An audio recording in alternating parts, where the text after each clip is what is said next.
ഇതാണ് മരച്ചീനി, കപ്പ, കൊള്ളി. ഇവന്റെ മുഖ്യ ശത്രുവല്ലേ, കൃഷിക്കാരൻ മുഖ്യ ശത്രുവാണ് ഇവൻ. ഈ വെള്ളലി, തൊരപ്പനലി എന്ന് പറയും കണ്ടോ. ഇവൻ ഭൂമിയുടെ അടിയിൽ കൂടെ വന്നിട്ട് തുരം കടിച്ചിട്ട് ഇവിടെ വന്നിട്ട് ഇവൻ തിന്നു പോവാണ്. അപ്പം ഞാൻ ഒരു 50 കട മരച്ചീനി നട്ടിട്ടുണ്ട്. 50 മൂടെന്നും പറയും. അപ്പം അതിലത്തെ പുല്ല് കളയാണ് എൻ്റെ ഇന്നത്തെ ദൗത്യം. ആണല്ലോ, ഇതുപോലെ പുല്ലൊക്കെ വലിച്ചു കളയാം. അപ്പം നമ്മൾ ഇരു കൈകളും ഉപയോഗിച്ചിട്ട് പെട്ടെന്നാണ് വലിച്ചു കഴിഞ്ഞിട്ടുണ്ടെങ്കിൽ നമ്മളുടെ പണി കഴിഞ്ഞ് കിട്ടും. അപ്പം സുഖമായിട്ട് വീട്ടിൽ പോയിട്ടിരിക്കാം. അപ്പം ഒന്ന് ശ്രദ്ധിച്ച് പറിച്ചില്ലെങ്കിൽ ചെറിയ കപ്പ തൈക്കളാണ്.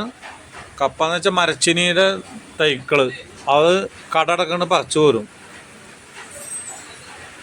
അപ്പോൾ 1 മാസം 2 മാസമൊക്കെ നമ്മൾ ശ്രദ്ധിച്ച് വലിക്കുക. അത് കഴിഞ്ഞാൽ നിൻ്റെ ശക്തി മുഴുവൻ എടുത്തോ. ഉണ്ട്, ഇതൊക്കെ നമ്മൾ അടുത്ത വാഴക്കട അല്ലെങ്കിൽ പപ്പായ, കപ്പളങ്ങ, കൊപ്പക്കായ അതിൻ്റെ കടയ്ക്കായിരിക്കും ഈ പുല്ലൊക്കെ ഇട്ട് കൊടുക്കുക. അവിടെ കിടന്ന് ചീഞ്ഞിട്ട് ആ വെള്ളം പപ്പായ മരം കുടിച്ചിട്ട് എനിക്ക് തന്നെ തരും, നീ ഇത് കഴിച്ചോളാൻ പറഞ്ഞിട്ട്. അപ്പം നല്ല സ്വാദിഷ്ടമായ പപ്പായ തന്നെ ഉണ്ടോ. ഈ കപ്പയൊക്കെ എന്ന് വെച്ചിട്ടുണ്ടെങ്കിൽ നിങ്ങൾ കണ്ടിട്ടൊന്നും ഉണ്ടാവില്ല. പണ്ടൊക്കെ ഇതായിരുന്നു മിക്കവാറും ഭക്ഷണം. മരച്ചീനി വിളയുന്ന മലയോരം, ഇത് മലയാളി പെണ്ണിൻ്റെ സാമ്രാജ്യം. പണ്ട് മലയിലൊക്കെ കപ്പയൊക്കെ കൃഷി ചെയ്തു. ഇപ്പം ഇന്ന് കപ്പയൊന്നുമില്ല. അവിടെ റബ്ബർ തോട്ടം, കാപ്പിത്തോട്ടം, ഏലത്തോട്ടം അങ്ങനെയൊക്കെയായി മനസ്സിലാ. അപ്പം അന്നൊക്കെ മലയിൽ പോയി കൃഷി ചെയ്ത ആൾക്കാരുകൾ ഭക്ഷണം അതായിരുന്നു പണ്ട്. ഇതുപോലെ നെല്ലും അരിയൊന്നുമല്ല, അവരുടെ ആരോഗ്യം അതാണ് ഇത്. ഇതൊക്കെ കിലോയ്ക്ക് ഇപ്പം ഇന്ന് 30 രൂപ വിലയുണ്ട്. കൃഷിക്കാരന് 30 കിട്ടില്ല, 10-15 രൂപ കിട്ടും.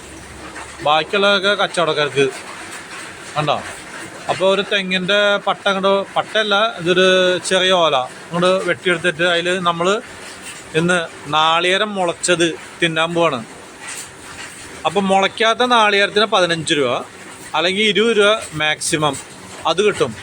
അതേസമയം ഈ മുളച്ച് കഴിഞ്ഞാലേ ഇവൻ്റെ അടവ് മാറി. ഇത് മുളച്ച് കഴിയണമെങ്കിൽ 100 രൂപയാണ് ഇതിൻ്റെ വില. കണ്ടോ പൊങ്ങ് കണ്ടില്ലേ. ഈ പൊങ്ങൊക്കെയാണ് ഞങ്ങൾ വെട്ടി തന്നത്.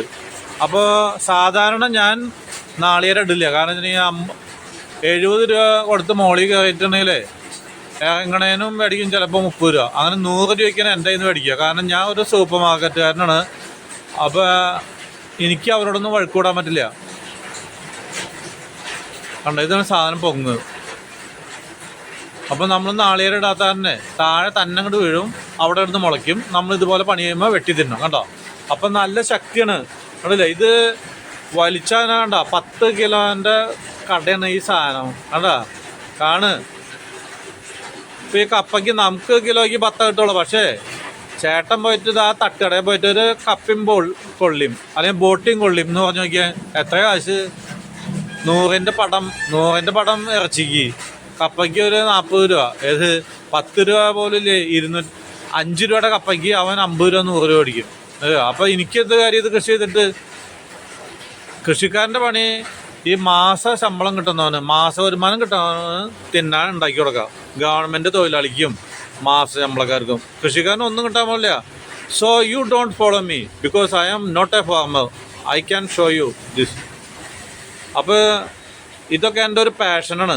അതുകൊണ്ട് ഞാൻ കൃഷി ചെയ്യുന്നതാണ്. അല്ലാണ്ട് ലാഭം നോക്കിയിട്ടല്ല. നമുക്ക് നല്ല ഭക്ഷണം കഴിക്കാം. അപ്പം നിങ്ങൾക്ക് സ്വന്തം ആവശ്യത്തിന് ഒരു 10-20 കട ഇത് നട്ടാൽ മതി.